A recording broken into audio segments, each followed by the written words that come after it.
Those of you who got an invite, welcome to Nerd Prom. No matter where in the world you are, we're all Nerds International. With the hyphen. Alright, YouTube, it's Mr. Mean coming at you from very dark Beaumont, Texas.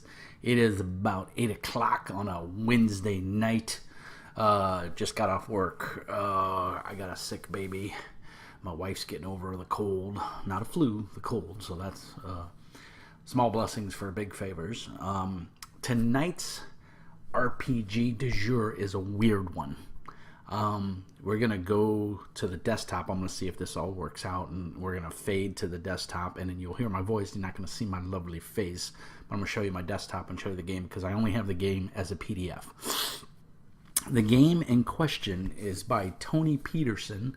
It is copyrighted of this year, 2017. It's on revision 3 or 3.0. It is only available in PDF. It is free at this point in time. They are possibly looking at a Kickstarter in the near future, but as it stands, they have a Facebook page, and it's Bloody Quest. Just do a Google search or Facebook search for Bloody Quest, and you'll find it. And there's links there to download the rules, and it's got some intricacies to it, but it's pretty cool. Tony pretty much produced this by himself. He had some help from his local game group and his friends, but it's pretty much his love child. And as I've said in the past, it takes mucho grande cojones to put a game out all on your own without the backing of like WotC or Fantasy Flight and all these other game companies out here. And so much kudos to Tony for this labor of love. It's taken me a while to get to this review, but I did reach out to him yesterday, or I think it was this morning. I reached out to him this morning and said, hey man, I'm sorry, Life 101, I haven't made a video in a week. I think over a week now. I'm fighting off a little cold myself. It's just this crappy weather here in Beaumont. But Tony reached out to me about a month ago and said, hey, review my Bloody Quest game.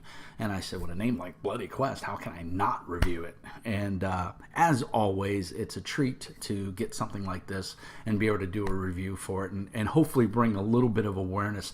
I think I'm up to 220 viewers now, which is, for a little channel that's only been going for a little bit over a year, I'm happy.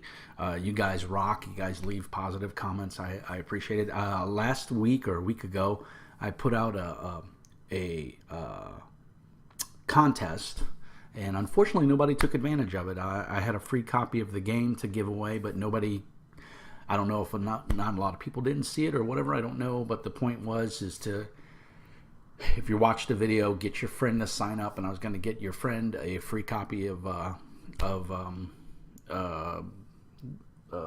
Zweihander. I couldn't think of the name for a moment. Brain fart. But unfortunately nobody did it. So c'est la vie. No big deal. I guess everybody already had a copy and they didn't want to bother their friends. It's all good. But the offer still stands. If you watch the video and you tell your friend to watch it and he likes it and he sends me a comment through YouTube and says, hey, my friend Dave referred me. I found your channel. It's awesome. Thanks a lot. Send me a free copy of Zweihander. I will submit that to the fine folks over at Grim and Perilous and get you a drive-through voucher for a free copy of Zweihander. So anyway, we're going to pause this. I'm going to cut to the desktop, and then I'll come back, and you guys will hear and see my review of Bloody Quest, and then we'll go from there. So I'm going to pause this, and I'll be back.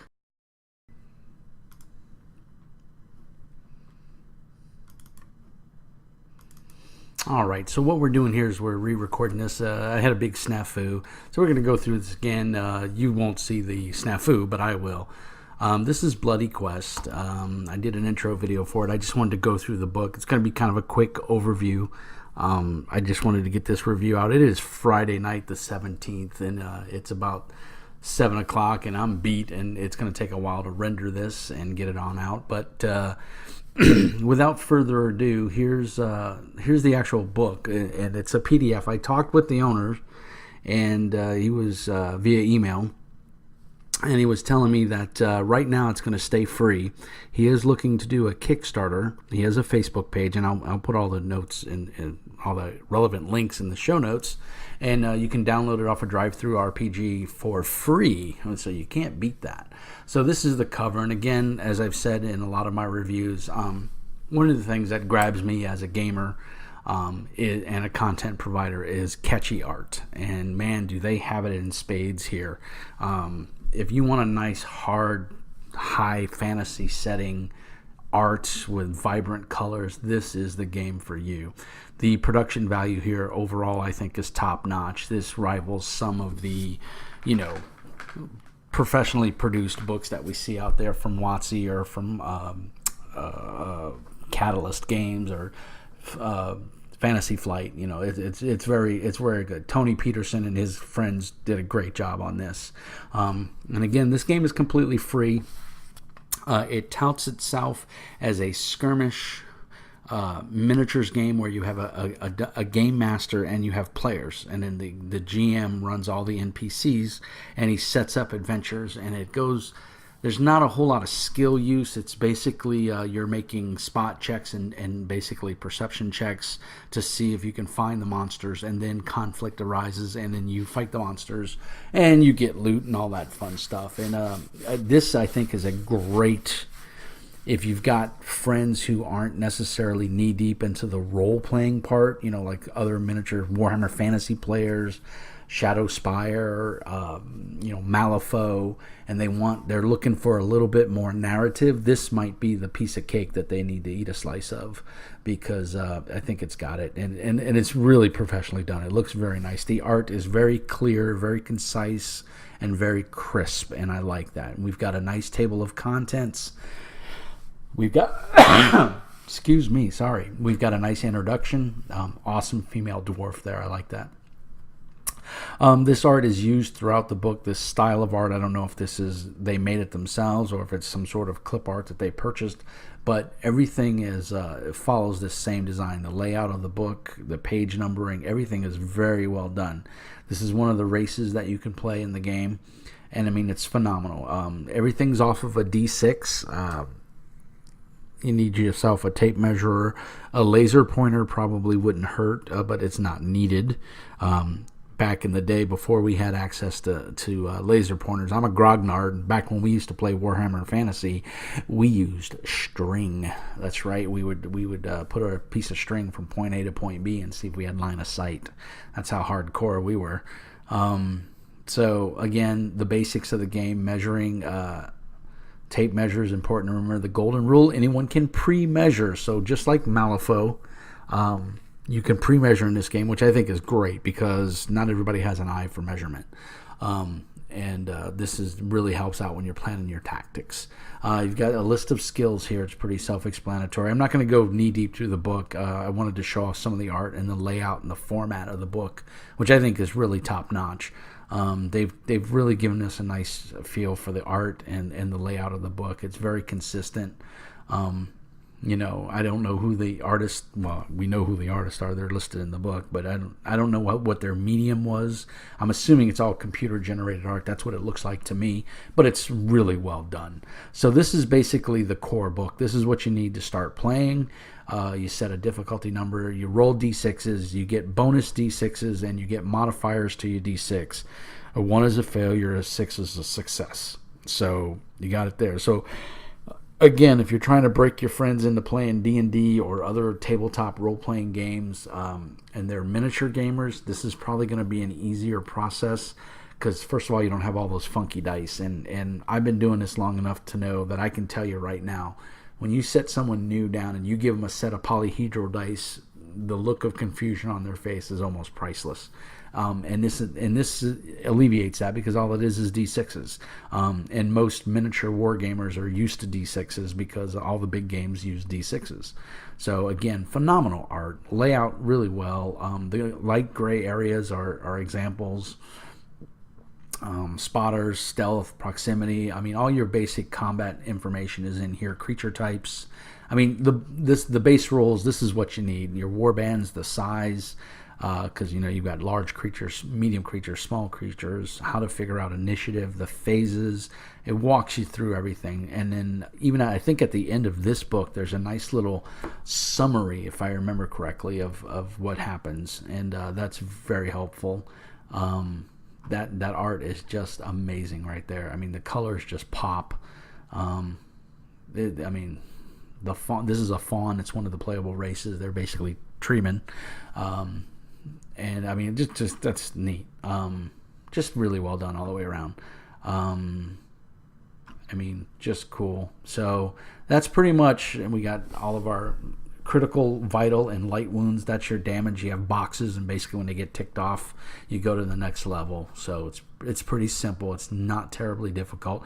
I think you could pick this game up in an evening. If your DM or your GM is brand new, you guys all sit down, read this, start out with a starting sample force, and just go through it. I think you'd have a lot of fun. If you got one of those GMs that likes to make his own terrain or uses Dwarven Forge or anything like that, I mean, this would be great. And then as far as miniatures go, I don't know about you guys, but I have a ton of the pre-painted D&D and Pathfinder miniatures. I mean, I have a giant 3-foot by 2-foot tub just filled with plastic miniatures, and they're all in Ziploc bags and, separated by dwarves, skeletons, aberrations, the whole 9 yards. So there's really no excuse to not jump into this game right away. Here's the overview that I was talking about, the quick reference card. You can obviously print this. I think it's 2 pages. Yeah, it's 2 pages. You could print that and keep it out for your friends. So that's pretty much, they go through the magic section. It's the basic rule book. This is what you need to play. The other thing is the Game Master's Guide and the Player's Guide. So we're going to look at those next. So let's go open those. So let's go to the Game Master's Guide. And we'll go full screen again. Sorry if you can hear the clicks. My mic is picking it up. It's a snowball microphone, and it's pretty sensitive. So again, here's the Game Master's Guide. Super production quality. The art is fantastic. Everybody may not be a fan of this style of art, but I am. Again, Tony Peterson and Matthew Lee. These guys did a great job. Obviously it's just, for a fan-made, or not even fan-made, for a self-published game, this is top quality. Nice introduction for the Game Master, basically telling you how to interact with the players, how to set the scene, how to do skill tests, creating an encounter. It's basically all the basic stuff you need to get started. There's some worksheets in the very back, I believe. Threat point conversion, so that you can build your encounters. If you're a D&D player, it's your challenge rating or threat level. If you're playing, Fantasy Age by Green Ronin. So how to link encounters. So again, this is the gateway from a miniatures game to a tabletop RPG. So if you got your miniature friends and all they want to play is Malifaux, or they want to play Warhammer, and you want to, you can start easing them into the tabletop RPG this way. And I think it'll be a nice transition. And then once they realize that they can kind of do this on the RPG side, you might have some converts. I started as a tabletop RPG player, and then I went into miniature games. I didn't even know about miniature games until in my late 20s. But that nowadays miniature games are a little, I don't want to say more accessible, but they're a little more accepted. Even though D&D is now pretty mainstream, things like Critical Role and Dice Tower and all that stuff. It's still, some people go, oh, you play role-playing games, you're a Satan worshiper or whatever. And miniature games are, it's just like an overgrown board game, so it doesn't hurt. Managing players, a lot of good information here. Again, the art, fantastic. He does recycle some of the art, it's off the cover, but it's well done. It's not overly done. Here's some sample, basically, creatures and loadouts that they would have, heroes, so you can put your force together relatively quick. What I would have liked to have seen, and hopefully they'll put it in the next iteration, 3.1 or 3.5, whatever it is they're going to call it. I would like to have seen 2 sample forces.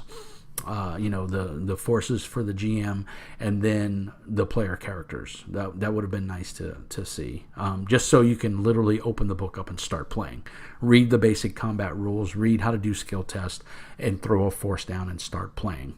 I think that would be neat. So, but again, very well done, very laid out. There's heroes, beasts, threats, all kinds of fun stuff, legendary monsters, and then of course we get to the end of our book. So now we'll take a look at the player's handbook, which is obviously exactly what you would think it would be. And again, the art is, that's neat. I'm sorry. These guys did a great job. So Dave Seeley, Matthew Lee, Margot, I'm not even going to try to say that, and Craig Lee, you guys did a bang out job. Margot, your cover art is fantastic.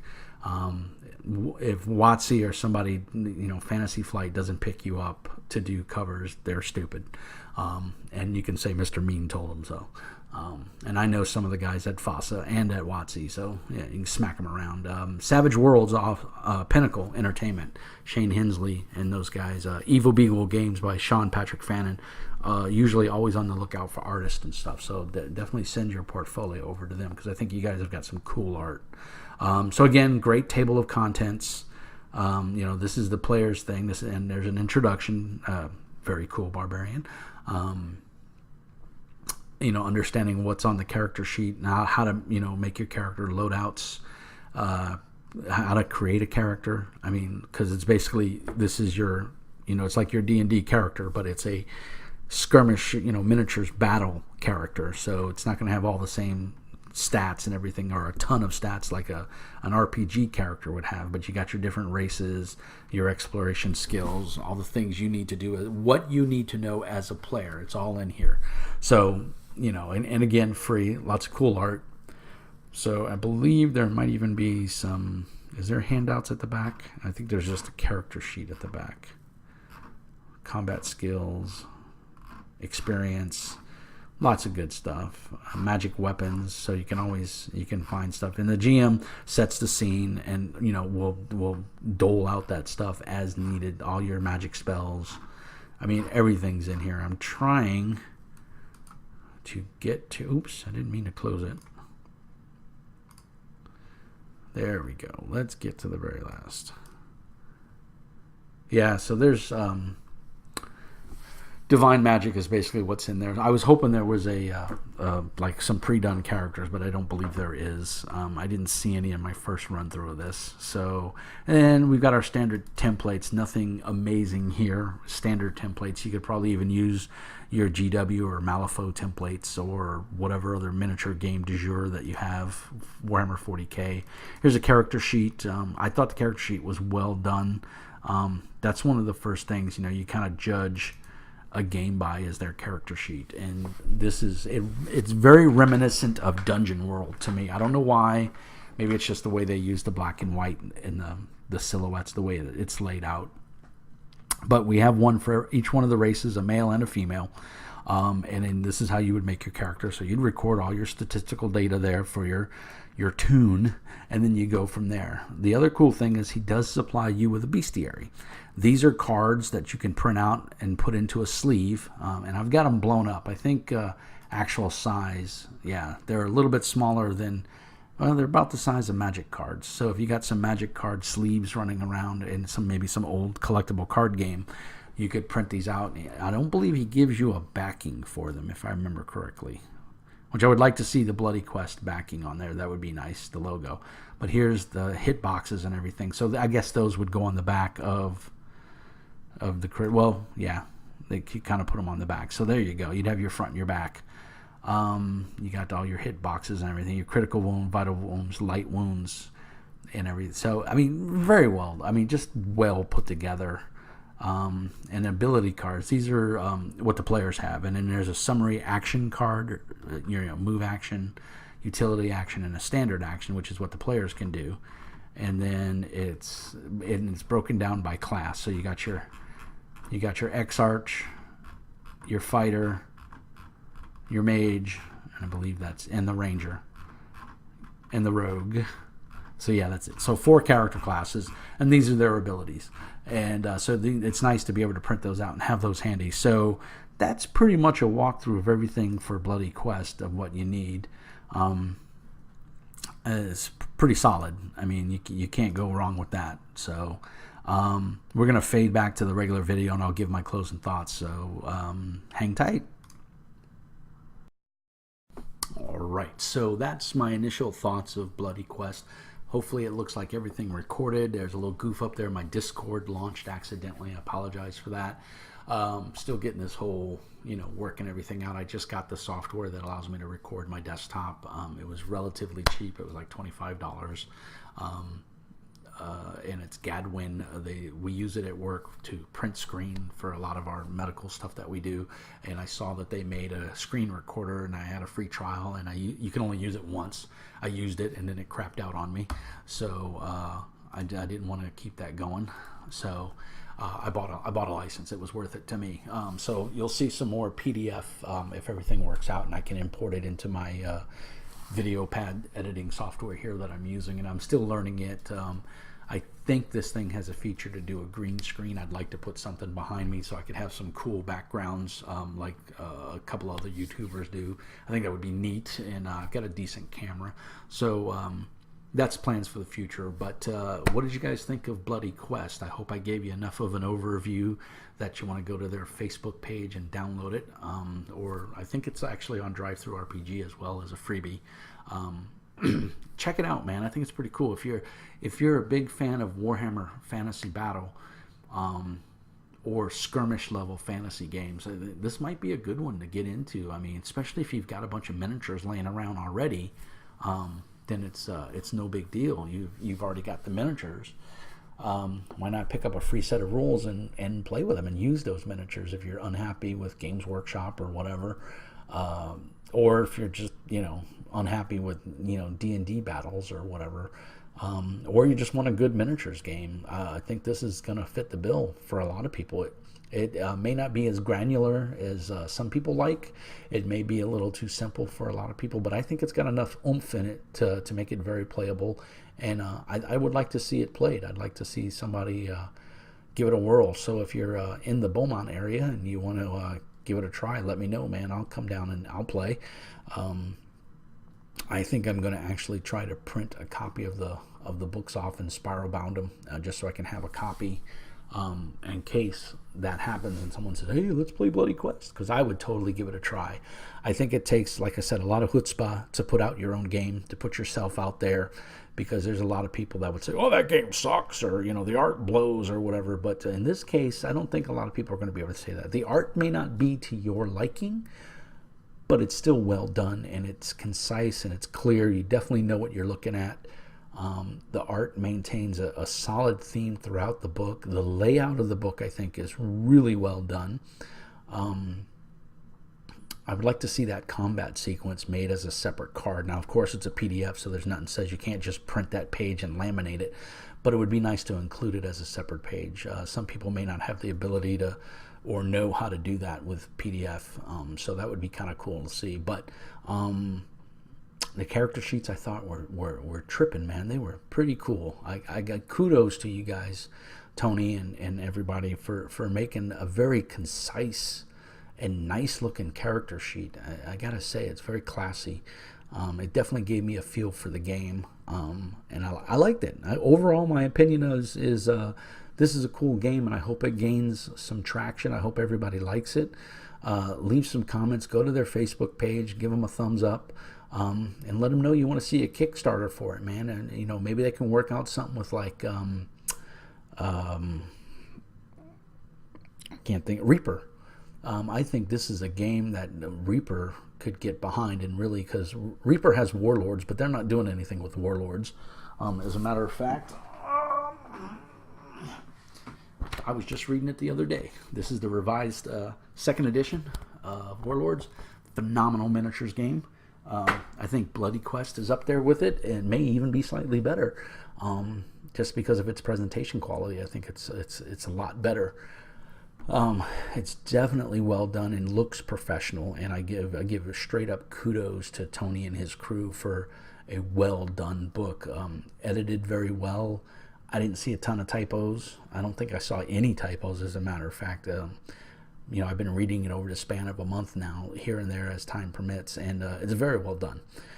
So if you're looking for a good skirmish miniatures game that kind of has that RPG feel to it, this is your game. And man, you can't beat the price. Free. That's an awesome price. So give this video a thumbs up and let me know if you like it, what you didn't like, what you do like. Constructive criticism is just that, and I appreciate it. Go check out their Facebook page and let them know that Mr. Mean sent you. So until then, as always, peace and hair grease. And remember, Mr. Mean says, be nice.